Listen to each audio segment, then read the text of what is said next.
What's up, everybody? We are Budget Outdoors, and I want to thank you once again for joining in and checking out our channel. Today is a milestone for us because we reached 1,000 views today, and I want to give everybody a thumbs up and thank you so much for checking out what we do here at Budget Outdoors. Really appreciate it. Today, what I have for you is a video on the components of my firebox. This is what I carry with me out into the woods, out into the field, to get fires going for different ways, from a cigarette lighter or matches or things like that. Some of those things are often vulnerable to rain, weather, getting lost, running out of fuel, things like that. I want to show you how to use this box to get your fire going no matter what. And if you haven't checked out my videos on making char cloth or using cheap and inexpensive ways to cook meals with cheap little alcohol stoves and handmade things and stuff like that, go back and check out my channel, look at some of those things. I think you'll appreciate it. So once again, I want to show you what's in my little firebox here, and I hope you'll stay tuned for us. Stick around. So let's take a look at the components of this little firebox here. First of all, I want to show you the box itself, which is called the Tough Latch. And I got this from a chain retailer. Got it pretty cheap, I mean really cheap actually, just a few bucks. You can see that it has this nice little rubber band or rubber ring that goes all the way around the entirety of the box, which keeps the bottom half and the top half completely sealed, completely waterproof. I have dropped this thing out of my canoe more than once and it just floats down river with me. Nothing inside it ever gets wet. So what we're going to do next, I'm going to show you what is in here. Hang around. Alright, so let's crack this little box open and let's show you what's in it. First thing you'll notice is that this nice little rubberized ring I was telling you about goes all the way around the box. It attaches the top to the bottom with a nice little seal. Keeps you from getting it wet in the streams, the lakes, the ponds. Keeps everything dry inside there. You don't have to worry about losing any of your components inside because it does keep them very dry. The next thing you might notice is in the top of this, I have actually taped inside the top of the box a fire striker, a match striker, so to speak. So match boxes tend to get crushed. They're a little bit bulky to pack. So I just took the striker off of the box and taped it onto here so that it's very convenient. When you open the top of the box, there it is. Makes it easy for you to take a match and make a quick strike. Now you immediately have your flame ready to go. And of course, we always want to go with matches, lighters first thing, because those are the easiest ways to get your fire started. So that's a really quick and easy way to have yourself accessible way to get a match started. Okay, so what's next in our little box of tricks here? Well, I'm going to show you that one of the most obvious things for me to have in your firebox is a cigarette lighter, because it's so convenient. All you have to do is strike it up. Everybody knows how a cigarette lighter works, and it's a very convenient way, a very easy way, a simple way to get that fire going if you don't have other means of getting it going. This is the very first choice you make. Matches and lighters are obviously the way to do it if you're out camping, if you're out doing the things to try to get that fire going. And to go along with my cigarette lighter is something that's called fat wood. I don't know if you're familiar with fat wood, but it is a resin, very hard, very oily wood that grows or comes out of the base of fallen pine trees, and it's very full of resins and oils and things that ignite very quickly. I want to do a little demonstration here. I'm going to hold this under my faucet for a few seconds.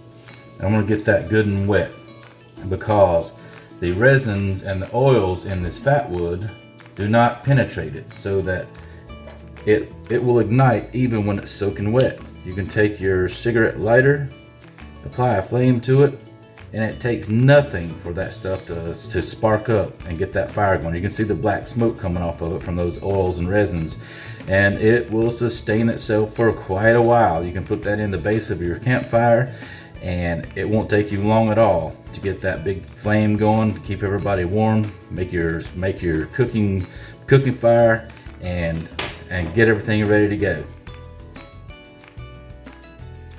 The next thing I want to show you in this cool little box is something a little bit more natural. Birch bark, in particular river birch bark. This is where I collect a lot of this stuff from the river basin that I live near. I live on a very nice river chain out in the southeastern part of the United States. This stuff has lots of oils and resins in it as well, and it burns very quickly and it sustains a good little flame for a long time. Now, it's not as oily and flammable as some of the stuff that you might find out in Canada or other parts of the world, which is why I keep also in my pouch some homemade char cloth, which I made myself from an old cotton t-shirt. If you haven't seen that video, go check it out. I'll show you exactly how to make char cloth on your stove. And I'm going to show you how to put a spark in this and make it glow and maybe get a fire going. So what is char cloth? It is basically a very thin charcoal that is very easily made with a cotton t-shirt or a piece of denim jeans or an old sock. Basically, for me, I like to use 100% cotton to make my char cloth. I have videos out there that shows you exactly how to make it. And you can make it on your stovetop with an aluminum can or a steel can with a hole in it. It's very easy to make. And what comes out is something that looks like this. And I want to show you what you can do with it. I want to take some of this out of the baggie here, and that's what it looks like. That is the remainder of a cotton t-shirt that I put into a tin can on my stovetop.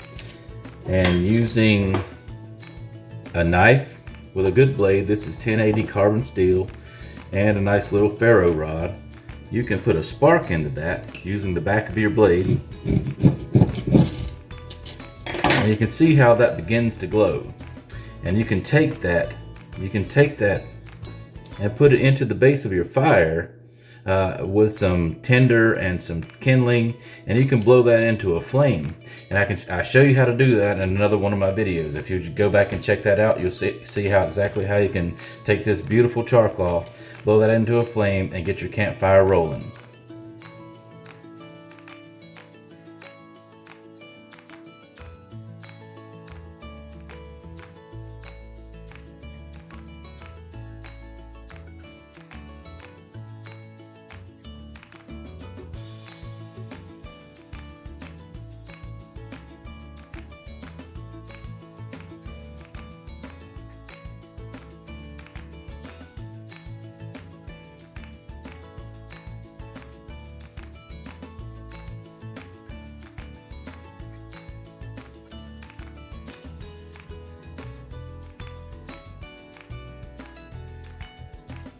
So what else do we have in the firebox here? Well, I'll show you. What I usually keep in my box is a little package of cotton balls. Cotton balls accept a flame very readily, using the same concept and technique as the river birch and the char cloth.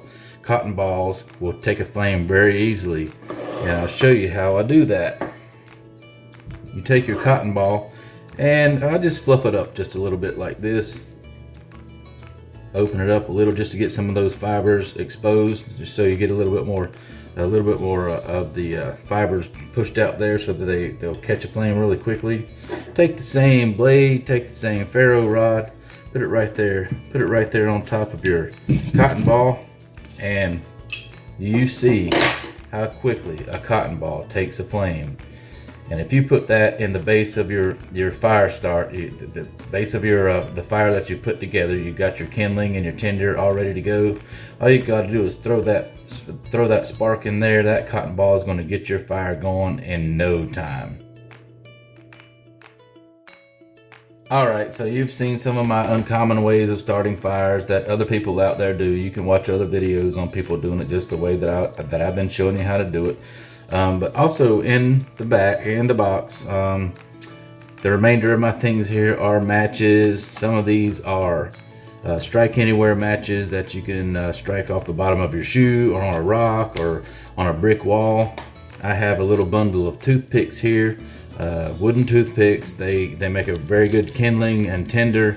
You can make a little bundle out of these and get a fire started going pretty quickly. Books of matches. I have another sparker here that works great with my knife. Always have 1 or 2 of these in your box. They make great sparks. I have paper. Obviously everybody knows that paper burns. And I have some old newspaper here that's probably been in this box for the last 10 years. I always have some paper, something that's going to burn pretty readily for you. I have popsicle sticks. I have extra matches. I have little pieces of fat wood here that are cut into toothpick size. All these things are going to be helpful to you when you're out there in the cold, in the wet, in the wilderness, out in the field, out in the forest.